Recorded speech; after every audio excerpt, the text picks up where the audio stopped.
Muito obrigado, senhor presidente. Meus cumprimentos aos colegas que ainda se fazem presentes no plenário, aos funcionários da casa e àqueles que nos assistem à TV Assembleia.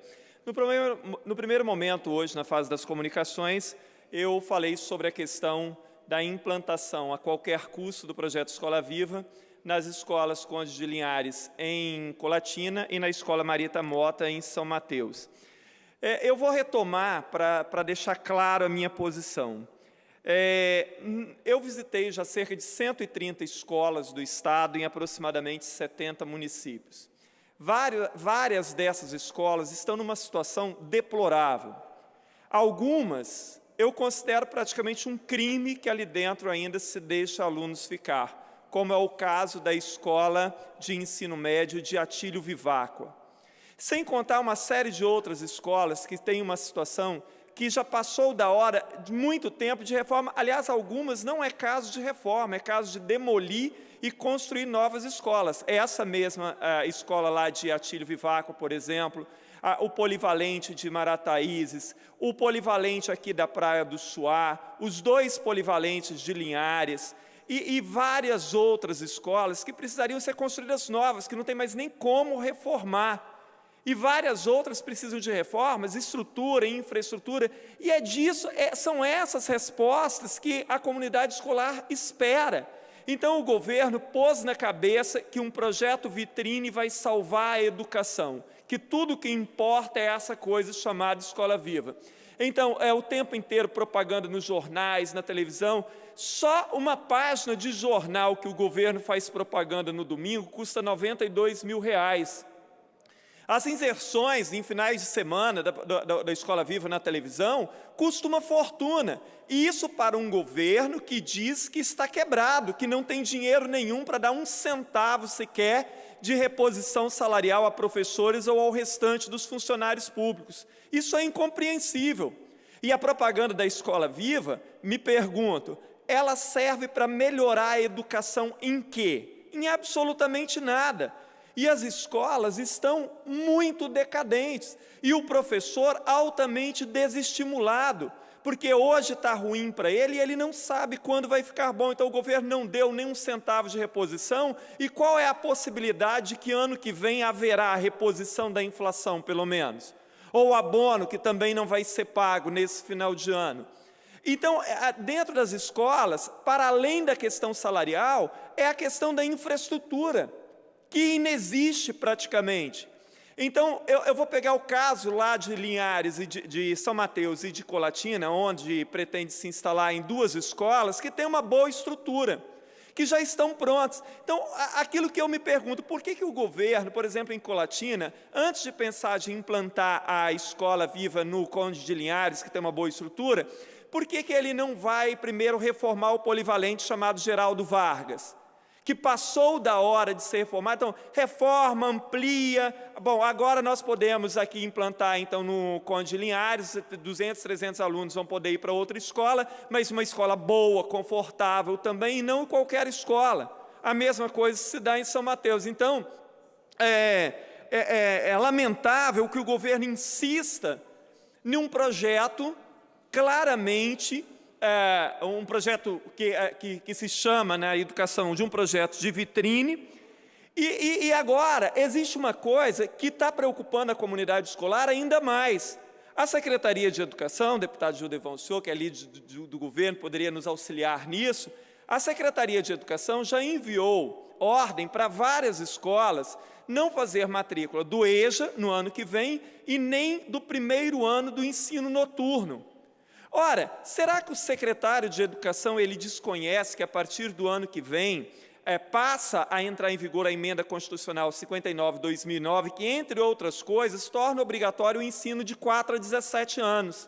Nós temos hoje, caros deputados, milhares de alunos entre 15 a 17 anos que estão fora da escola. Então, nós precisamos trazer esses meninos de volta para a escola e, em tese, no ano que vem, o número de alunos nos turnos noturnos deverá aumentar em função disso. E como, então, o governo pensa em fechar turmas de EJA e não oferecer mais o ensino regular no turno noturno? Tanto a Constituição como a LDB e o Plano Nacional e o Plano Estadual de Educação, eles dizem claramente que o governo, é compromisso do governo oferecer condições de ensino para o aluno trabalhador, dentro das condições do aluno, não é o contrário. Não é para o aluno se adaptar aos projetos do governo. O governo é que tem que oferecer projetos adaptados à realidade desses alunos. Nós não podemos mais correr o risco de estar fechando turmas, turnos e escolas, e com isso alunos abandonando escolas e lotando os presídios. É assustador que o tempo inteiro se fale, olha, nós precisamos combater a violência, nós precisamos tirar os menores da marginalidade, mas pensamos em fechar escola. Aqui em Vitória, a Secretaria de Educação, ela já mencionou que a escola Maria Ercina, que fica na Ladeira Santa Clara, ali na região do Parque Moscoso, que ela não oferecerá matrícula no ano de 2016, ou seja, a escola vai ser fechada. E aí, na cabeça do secretário de Educação, tudo existe de uma forma ilusória. Porque assim, não podemos fechar aquela escola que só tem 200 alunos, porque esses alunos podem ser distribuídos pelas escolas da vizinhança. Não é desse jeito. Nós temos uma quantidade muito grande de alunos que estão muito próximos de abandonar a escola por vários motivos. E fechar um turno pode ser um desses motivos. Eu fui aluno trabalhador, eu estudei à noite, desde que eu tinha 13 anos de idade, na antiga 7ª série, que é o 8º ano, eu passei a trabalhar o dia todo e estudar à noite. Fui frentista de posto de gasolina, trabalhei em oficina mecânica, trabalhei em fábrica de ração, fui office boy, trabalhei como lanterneiro. E trabalhar o dia inteiro e estudar à noite é um sacrifício muito grande. E olha que eu morava numa cidade de interior, eu não precisava tomar ônibus, né? E tinha minha casa, chegava em casa, tinha o jantar já pronto e tal. Agora você imagina um jovem, uma adolescente, que trabalha o dia inteiro, tem que tomar ônibus, vai daqui para lá. Então, assim, além da escola mais próxima que ele tem para estudar, fechar, você acreditar que esse aluno permanecerá na escola indo para outro bairro, é praticamente impossível, não vai. Então, o projeto educacional existente hoje no Espírito Santo, eu tenho repetido isso, ele é um projeto educacional feito para uma realidade imaginária, para uma escola imaginária, para um aluno imaginário, para um professor imaginário, ou seja, a realidade para a qual se pensam as políticas educacionais para o Estado do Espírito Santo, se é que se pensa isso de verdade, ela é feita por uma realidade completamente imaginária, que só existe na cabeça do secretário de Educação e do governador. Porque quando você vai para os bairros e conhecer a realidade, você não vê nada disso.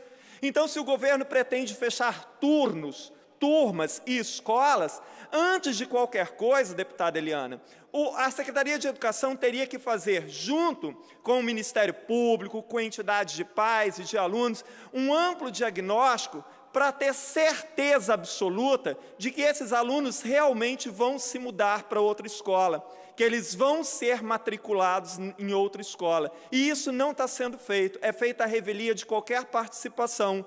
Por isso que as pessoas se revoltam. Então, agora, a gente já percebe que, depois do que aconteceu em São Paulo, lamentavelmente, né, ali em São Paulo é um governo do meu partido, mas com um projeto educacional altamente equivocado também, muito equivocado. Então, ali, os alunos, depois de todas as manifestações, o governo voltou atrás naquele processo de reorganização das escolas e do fechamento de mais de 90 escolas. Aqui no Estado, o governo não anunciou que vai fazer isso, mas vai fazer um processo praticamente semelhante. E tem uma coisa agravante aí, muitas prefeituras também vão fechar escolas do interior, dizendo assim, olha, pode fechar essa escolinha aqui porque a gente vai oferecer transporte urbano e o aluno pode ir. Não é assim. Antes você tem que ter certeza que esse aluno vai. Esse ano nós tivemos problema com transporte escolar em 22 municípios. Em alguns, alunos ficaram 60 dias sem ir à escola. O compromisso real com a educação não existe. E se correr o risco de você perder um aluno numa escola, essa escola deveria ser mantida aberta. Se correr o risco de perder um adolescente em um turno, esse turno deveria manter-se aberto, porque nós não podemos mais correr o risco de ficar perdendo crianças e jovens para o crime, como tem acontecido. Então, mais uma vez eu quero lamentar a política educacional do governo, lamentar que o governo está destinando 40 milhões do orçamento do ano que vem para manutenção de escolas. Agora, veja bem, 40 milhões para manutenção de escolas e cerca de 32 milhões para publicidade. Então, 40 milhões serão suficientes para manter 600 escolas, enquanto 32 milhões serão gastos com publicidade. Ora, qualquer pessoa que entenda de compromisso real com a sociedade há de achar isso um absurdo. Muito obrigado, presidente.